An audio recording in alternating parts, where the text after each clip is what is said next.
बकिया video देखने से पहले वीडियो को लाइक करें, राहम टीवी चैनल को सब्सक्राइब करें और बेल आइकन पर क्लिक करें। शुक्रिया।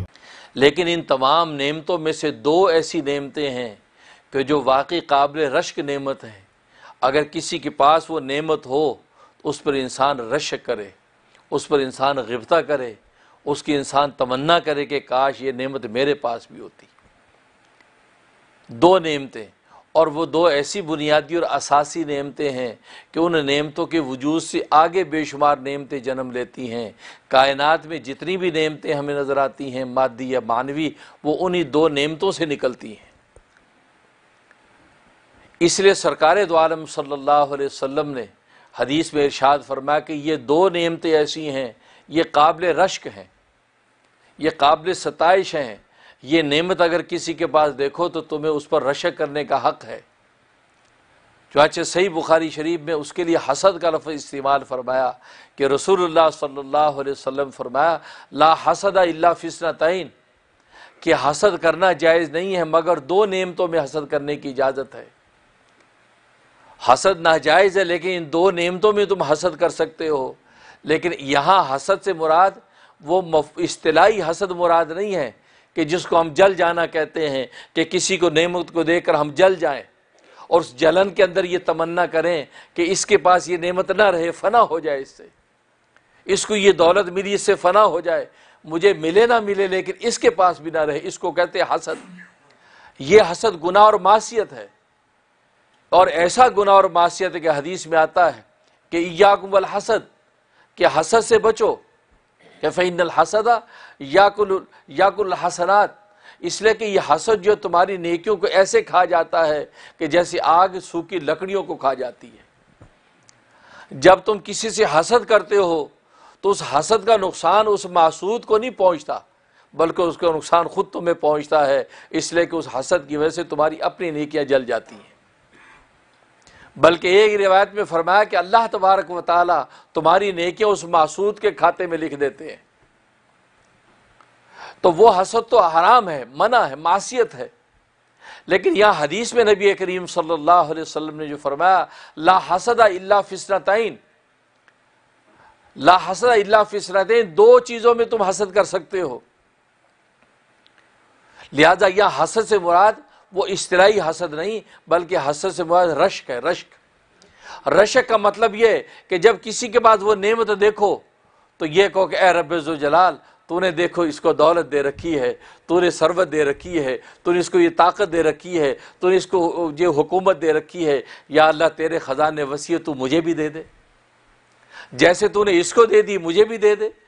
तो गोया कि उसके फना की तमन्ना ना करे, उसकी बर्बादी की तमन्ना ना करे, बल्कि अल्लाह तबारक व तआला के ख़जाने से और मांग ले, क्योंकि अल्लाह के ख़जाने ख़त्म तो नहीं हो गए, अल्लाह के ख़जाने महदूद तो नहीं हो गए।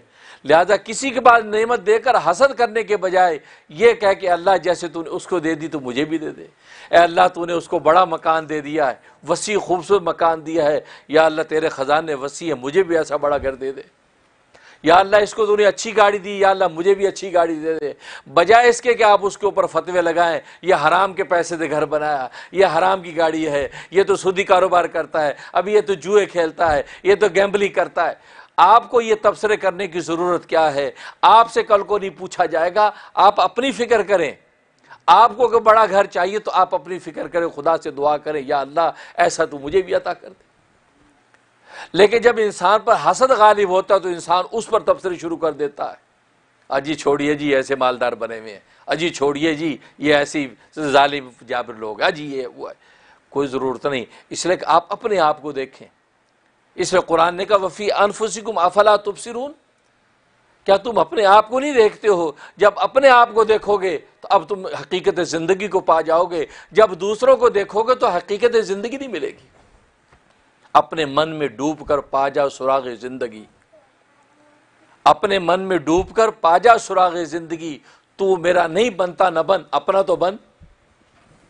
इंसान जो है हसद करके अपना भी नहीं रहता, क्योंकि इंसान अपना उस वक्त हो कि अपनी नेकियों को संभाले, अपनी हसनात को संभाले, अपनी फिक्र करे यार मेरे खजाने ज़ाया ना हो।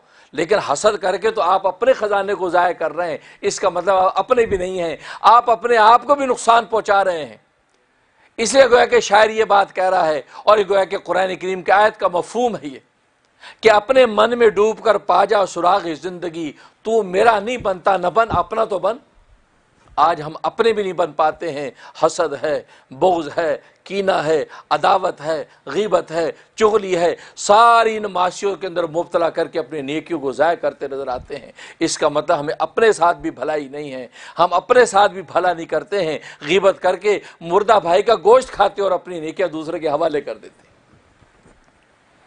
اس لیے امام اعظم ابو حنیفہ رحمہ اللہ تعالیٰ فرماتے ہیں کہ اگر مجھے غیبت کبھی کرنی ہوگی تو میں اپنی ماں کی غیبت کروں گا، میں اپنی ماں کی غیبت کروں گا، اس لیے کہ میں یہ چاہوں گا کہ میری زندگی بھر کی نیکیوں کی جو محنت ہے، نیکیوں کا جو مجاہدہ ہے، نیکیوں کی جو دولت ہے، اگر ملے تو کسی ایسے رشتے کو ملے جس رشتے کو میں محبوب رکھتا ہوں، کم از کم میری نیکیاں میری ماں کو تو ملیں گی۔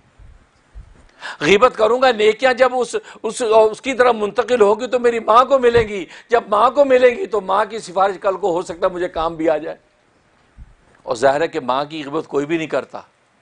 اس لیے اشارہ کر دیا امام ابو حنیفہ نے کہ غیبت نہ کرو، غیبت نہ کرو، کرنی ہو تو اپنی ماں کی کرو، اور ظاہر ہے ماں کی کوئی غیبت کرے گا نہیں، اور اگر کرے گا تو نیکیاں ماں کو تو جائیں گی، کم سے کم کسی کا بھلا تو ہوگا جو اپنا رشتہ۔ لیکن یہ جو غیبت کرنے والا، حسد کرنے والا، اپنا بھی نہیں رہتا، یہ اپنا بھی نقصان کرتا ہے، یہ اپنی نیکیاں اور اپنی ساری کی ساری جو حسنات دوسرے کے کھاتے میں ڈال دیتا۔ اس لیے اس حدیث میں حسد سے مراد اصطلاحی حسد مرادی سے غیبت اور رشک مراد ہے۔ اس لیے نبی کریم صلی اللہ علیہ وسلم نے فرمایا کہ لا حسد الا فی اثنتین، کہ غیبت اور رشک کرنا اگر تمہیں ہے تو صرف دو ایسی نعمتیں ہیں، ان دو نعمتوں میں سے کسی نعمت پر تو رشک کرو، کسی تیسری نعمت پر رشک نہ کرو۔ یہ دو ہی نعمتیں ہیں جو قابل رشک ہیں، اور آج ہماری حالت یہ ہے کہ ہر چیز بے رشک، جو چیز دیکھی ریجنے لگتے ہیں، جو چیز دیکھی رال ٹپکانے لگتے ہیں۔ اس لیے نبی نے کہا تھا نہیں، مومن کی شان یہ ہے کہ وہ اگر کسی پر رشک کرے اور اس نعمت کی تمنا کرے تو یہ دو چیزیں ہیں۔ پہلی چیز فرمایا کہ وہ مال، کہ ایک شخص ہے جس رجل آتا اللہ مالا، کہ ایک آدمی جس کو اللہ نے مال عطا فرمایا ہے، اور مال دے کر اللہ نے اس کو یہ توفیق دے دی ہے کہ اس مال کو اللہ کے راستے میں اور مخلوق کی خدمت میں خرچ کرتا ہے۔ فصلت علی حلقتی، اللہ نے گویا کہ اس مال کو ہلاک کرنے پر مسلط کر دیا، کبھی اللہ کے راستے میں دیتا ہے، کبھی غریبوں میں بانٹتا ہے، کبھی یتیموں کو دیتا ہے، کبھی بیواؤں کو سہارا بنتا ہے، کبھی قرضداروں کے قرض ادا کرتا ہے، تو مال گویا کہ اللہ کے راستے میں خرچ کرتا ہے۔ تو گویا کہ یہ جو مال ہے اور یہ جو مالدار شخص ہے، یہ قابل رشک ہے کہ تمنا کرو کہ اللہ ہمیں بھی ایسا بنا دے کہ ہمارے پاس مال ہو اور ہم اللہ کو بھی راضی کرے اور اللہ کی مخلوق کو بھی خوش کر دیں۔ اللہ اکبر۔ فرمایا یہ وہ نعمت ہے جو قابل رشک۔ اور دوسرے فرمایا وہ علم، کہ کسی شخص کو اللہ نے علم عطا فرمایا ہو اور اس علم کو اللہ کی مخلوق میں پھیلاتا ہے، اس علم کے ذریعے سے وہ فیصلے بھی کرتا ہے، اس علم کے ذریعے سے دین کی اشاعت بھی کرتا ہے، اس علم کے ذریعے سے لوگوں کی ہدایت کے راستے متعین کرتا ہے، اس علم کے ذریعے سے لوگوں کو کے لیے مشعل راہ بنتا ہے۔ فرمایا یہ وہ عالم ہے جس کا علم کا فیضان پورے عالم میں پھیلتا ہے، دنیا کے اندر پھیلتا ہے، اور لوگوں کے عدل و انصاف کے فیصلے علم کی روشنی بھی کرتا ہے۔ فرمایا یہ جو علم والا ہے، یہ جو علم ہے، یہ قابل رشک ہے کہ انسان تمنا کرے کاش ہمیں بھی ایسا علم عطا ہو کہ ہم اس علم سے اپنی ذات کو بھی نفع پہنچائیں اور اس علم کے ذریعے سے دوسروں تک بھی فیض پہنچ جائے۔ فرمایا یہ دوسرا شخص یہ قابل رشک۔ تو گویا کہ یہ دو نعمتیں، ایک اس مال کی نعمت کہ جو اللہ کے راستے میں خرچ ہو رہی ہے، مخلوق کی خدمت میں خرچ ہو رہا ہے وہ مال، فرمایا یہ قابل رشک نعمت ہے، اس کی تمنا کرو کاش ہمیں بھی ملے۔ اور دوسرا فرمایا وہ علم کہ جس علم کی روشنی میں خود بھی ہدایت کی راہوں پہ چلتا ہے، اس علم کی روشنی میں دوسروں کو بھی ہدایت کی راہوں پہ چلاتا ہے۔ فرمایا یہ دو نعمتیں ایسی ہیں جو قابل رشک ہے، اس پہ رشک کرنا چاہیے۔